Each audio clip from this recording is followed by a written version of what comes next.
साक्षात माधव, क्या आप भी परमात्मा हैं?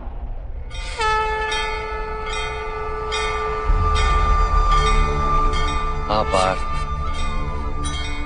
मैं परमात्मा हूं। यदा यदा हि जैसे तुम भी परमात्मा हो,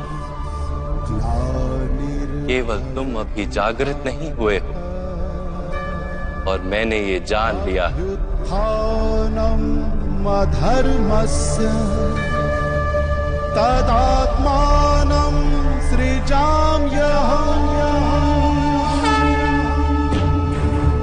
माधव, आपके प्रति समर्पण ईश्वर के प्रति समर्पण क्यों नहीं है? अवश्य, मेरे प्रति समर्पण ही परमात्मा के प्रति समर्पण है।